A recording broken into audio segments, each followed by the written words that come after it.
Hey nerds, Farmer Jesse here. Welcome to Growers Daily, your daily dose of ecological farming insight. It is Monday, December 2nd, 2024, and today we are discussing overwintering peppers for commercial gardens, late cover cropping, and should farms really just be 3 farms in 3 different regions? Yeah, so let's do it.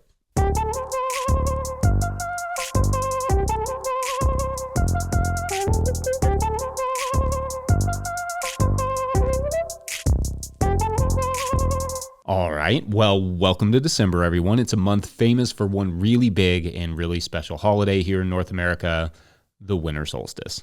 That day, December 21st, just can't come fast enough, in my opinion. I dearly, dearly miss my daylight. One production note for this December 2nd is that there will not be a show on Wednesday, Thursday, or Friday of this week, as I will have an event, but I will be back to it the next Monday. Now, could I kill myself to make it work and get something up for you every day this week? Totally. But I would be dead, which doesn't feel like a great trade-off. However, once I get to the point of being able to hire a producer for this show who can come help me here at the farm, those gaps will go away because I will have someone else to help me fill them.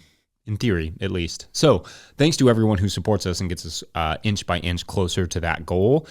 Anyway, I hope everyone had a nice weekend. We welcomed in some heavy freezes this week, and I say welcomed intentionally because it was, like I mentioned many times, starting to get absurd over here.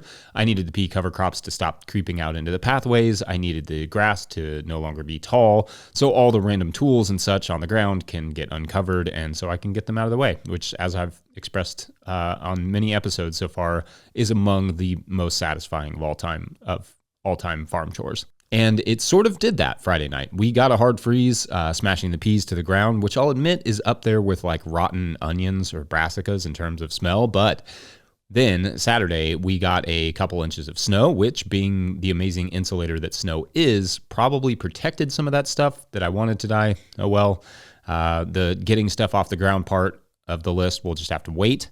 The problem with the winter list is that it never quite gets done anyway, which is fine. The daylight and the cold just slow everything down, and I make an ambitious list every year, but that doesn't mean that I don't like working in the winter. I love how crisp and clean it feels outside in the winter.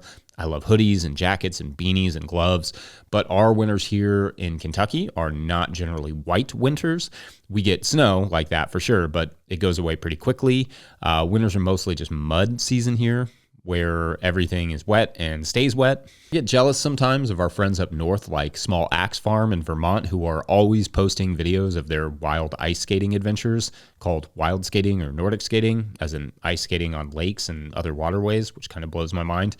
When I was a kid, I grew up snowboarding in Colorado, and so I guess I have an affinity for winter sports in that way, which we don't have many of here in Kentucky. Not a ton you can do with cold mud. It's not the best sports medium. I used to have this idea for farms where every farm should be 3 farms, 1 tropical, 1 temperate, like us, and 1 colder. An example would be maybe a farm in Florida, 1 in Kentucky, conveniently, and 1 in Michigan. And I use all of those because they're all off of I-75. Or not necessarily those 3, just 3 different areas that could all supply each other with things that others can't grow at that time of year. Now, to be clear, I don't think this idea would ever work, or I'm basically inventing grocery stores, but imagine that in the summer, the folks down on the tropical climate farm could take it relatively easy and receive produce to sell from their farm store or through their farm store, which is the key component to this model, from the north and temperate farms. Then in the winter, it's the more temperate and tropical farms that are supplying the furthest north. And then the farmers could have an excuse to drive produce or products from one place to another and take a weekend to enjoy those regions. Maybe ice skating or hockey up north in Michigan in the winter, or surfing in Florida, or perhaps it's going up to a lake in Michigan instead of being down in the heat in the summer in Florida when stuff doesn't grow very well. Kentucky doesn't quite have as much to offer outside, but it does have an amazing and extended fall and spring compared to the others. And horses, we got lots of those. But, maybe it's nice to have a stopping point in the middle. So not only could you supply a lot of what folks in those other areas are buying anyway, shipped in from all over the world at their local grocery store, but it would give the farmers an opportunity to take breaks and work and play in regions different from their own. Now, the complicated logistics of something like that are beyond my brain power and not to mention the startup capital being well beyond any of our means, but the idea is there. For us here in Kentucky, we already see a lot of produce coming up from places like Georgia early in the spring and being sold at our farmers markets, the ones that are not producer only, I mean. It would be super cool to be able to tell customers that not only do we know these farms and their practices, where the, for instance, peaches that we're selling come from, but we also helped grow them. Then, of course, the revenue from that would be shared, or it would be based on some sort of consignment. I have no idea. I have friends who sell citrus and avocados from other friends across the country in their farm store, so why not create a more formal pipeline for these things? So yeah, I haven't been in grocery stores, but like cool ones, and ones that involve surfing and ice skating, maybe within the same week. All right, I will take any and all thoughts you have on that. Maybe there are examples of things that are similar to that. I have no idea. Would love to hear about those, large or small. Otherwise, we'll take a quick break, and when we come back, we will get a question about late cover cropping, BRB.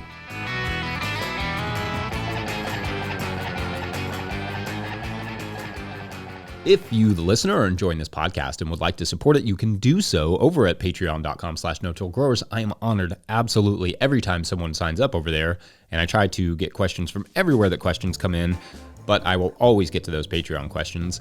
Today's question comes from Patreon member Samantha Baker, who writes, quote, "Hi, Farmer Jesse." Hi, Samantha.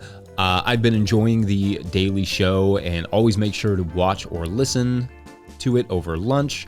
I'm looking for advice on what to do with my empty dahlia beds. I think I would like to sow a cover crop, but I'm unsure what to use. I need to have it terminated by April so I can replant. I'm not opposed to having to till it in, since I'll be digging big holes to replant the dahlias anyway. Also clay soil. I also have tarps that can be used. My other option is to just cover with leaves or straw. I'm in zone 7A, south central Pennsylvania. Side note for context, I'm overwintering half of my dahlia production beds using Jenny Love's leaf and tarp method. I just wanted increase root stock for other varieties. So WWJD, which I assume the J here is either Jenny or Jesse or both. All the best, and thanks for dedicating so much time and effort to the show, Sam. End quote. All right, thanks, Sam. So I love this question, and this is really a question about late cover cropping in zone 7A, which is roughly my same zone. And basically you have two options for sowing a cover crop later in the season, like now, like late November, early December. The first option is that you can just not sow anything at all, like not sow a cover crop, kind of as you mentioned. Instead, in the beds where there are no dahlia tubers, find some mulch of some sort, like that, straw or whatever you mentioned, that you feel comfortable with, and cover those beds for the season just to keep the soil fed and in place. For those not familiar with the Jenny Love reference Sam makes, Jenny Love is a no-till flower grower, hosts the No-Till Flowers podcast, who overwinters some of her dahlias in the ground, i.e. she does not dig them up in the fall, which is like the typical way flower growers do it. And then they basically dig them up, and then they preserve them over the winter and replant them in the spring.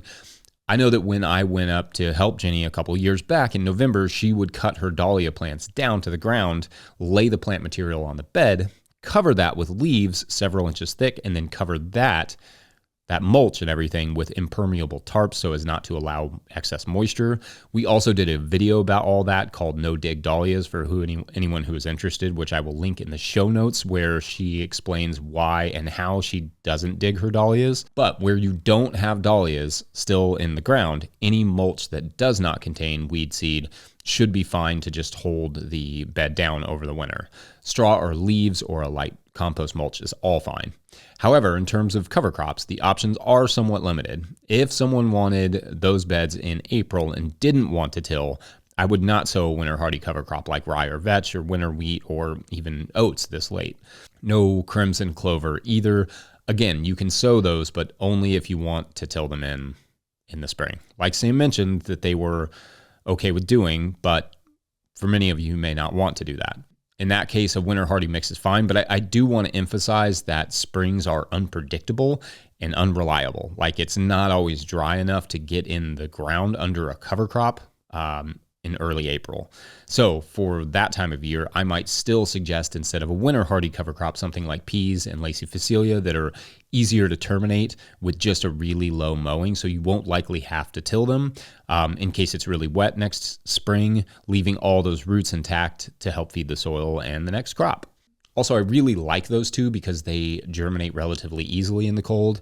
Another crop that germinates well in the cold and is relatively easy to terminate is spinach. That's an easy crop to grow in the winter. The seed is relatively cheap. I recommend Tundra, which is a Savoyed spinach that handles the cold like a champ. Then that way you have some good winter greens for March that you can terminate fairly easily in the spring. The nice thing about adding peas, though, is the nitrogen fixation, which when you pull a pea root that has been in the ground over the winter and look at the size of the nodules on the roots where the nitrogen fixing bacteria called rhizobium reside, they are enormous little balls on the ends of those roots. Pea roots in general are plentiful and great for soil. So if I was just going to sow a single late cover crop that's easy to deal with, field peas for the win. Anyway, I hope that was helpful, and there is a whole playlist of cover crop videos that I will also link in the show notes that may help you get some good overall advice. Thanks for the question, Sam, and best of luck. Up next, we're going to take a quick break and then talk about overwintering some peppers. Be right back.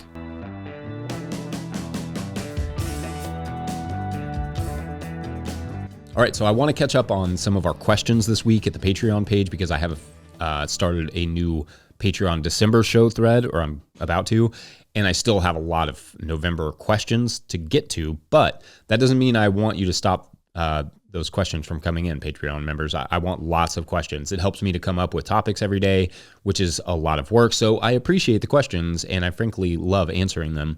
I also thought this question might be really relevant to some of you in warmer climates. It comes from Patreon member Amy Blankenship, who writes, quote, "Regular gardening YouTube has loads of videos about overwintering things like peppers. I'm not a market gardener, but I am curious, is there a business case for overwintering plants like these to have really early fruit in the spring?" End quote. And thank you, Amy. This is a fun question. So for a little background here, surprise, peppers can perennialize to some extent, but there are two ways this is possible. The first is that you have to live somewhere warm enough to keep them alive in the field. So basically somewhere it does not freeze at all in the winter, or you can dig them up, prune them down a bit, and keep them indoors under the right conditions until the spring when you just replant them. So basically it becomes a house plant, but without a lot of foliage on it. So in the case of the former, where you do not have to dig them up, simply prune them back again and maybe cover them, I see no reason not to try and keep them alive unless you were dealing with pest and or disease pressure this past season. You will get earlier peppers. You won't have to fiddle with starting them in the late winter indoors. So I say, sure, go nuts. At least try it on a small trial scale and see how it compares to peppers that you start fresh. Though if you are going to try and perennialize them in the field, being the nervous, risk-averse pepper lover that I am, I would probably still start a small batch of replacement peppers this spring in case of disease or pest issues, and I would only attempt the field pepper perennialization if they had a great season the year before. I would also dedicate a good amount of my best compost to those beds to ensure the peppers are happy the next year. Now, for the second option of digging them up and keeping them somewhere over winter and then replanting or repotting the peppers in the spring, that can work, and there are several tutorials online about how to do that. And if you're just growing a handful of pepper plants and the space where you're going to keep them is already established, I say sure, go ahead and dig up a few plants and try to keep them alive over the winter. It could pay off in the spring for a backyard garden for sure. As a commercial grower, however, producing hundreds or for some of you thousands of pepper plants, if I'm in a climate where peppers cannot just simply be overwintered in the field, like the climate I am in, where it just gets too cold, it would be hard to justify pruning them down, digging them up, potting them up individually, and keeping them alive all winter unless you already had ideal conditions that didn't take extra work or money to maintain. And maybe some of you do. If you have examples, I'd love to hear them. For one, your risk of losing pepper plants to disease or pests inside is quite high. So some of that work and labor and materials could be just wasted. The space required for a couple hundred pepper plants is also not nothing. And I don't know about you, but I don't have a few hundred square feet of temperature controlled indoor space for plants.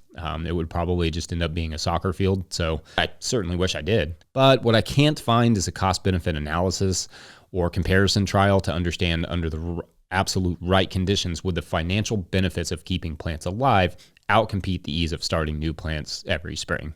If ease is the right word there. It takes a while, but it's not hard. Now, my assumption here is probably not. It probably wouldn't make sense, but if you had a good space to keep them and enough grow bags or pots or whatever to preserve them in, I don't know. If I hadn't already missed the window on my peppers, which are now fully kaput, I would have tried it for you all, so maybe next year.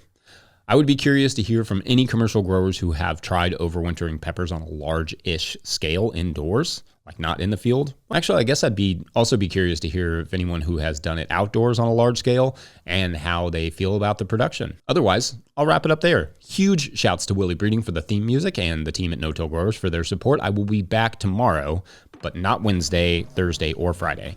This is the last farm event that should interrupt our hangout time this winter, I think. Also, again, I hope to not have to miss many days in the future, but until I can afford a producer, that won't be entirely possible. This show and the Patreon page is growing quite a bit though, so we are slowly getting there. If you want to help out, consider signing up over at patreon.com/no-till-growers to support our work where, at a certain level, or if you just bump up from one level to another, or if you sign up in the month of November, you get a huge shout out on the show. So big shout outs today to, who we got? Abigail West, William Potts, Les Molden, Victor Guggenbull. Nailed that one, Victor, I'm sure of it. And Michelle Paget. Little known fact that after Elphaba dies in The Wizard of Oz, there was a group commissioned to study and see if the green pigment in Elphaba's skin was chlorophyll. And this is the group. And the research is not out just yet, but what they wanted to understand was, did her magical powers come from photosynthesis? And I haven't read the paper yet, but I think it's possible. It's possible. Yeah. I mean, it would defy gravity, but yeah. Anyway, thanks for listening or watching. We'll see you tomorrow. Bye.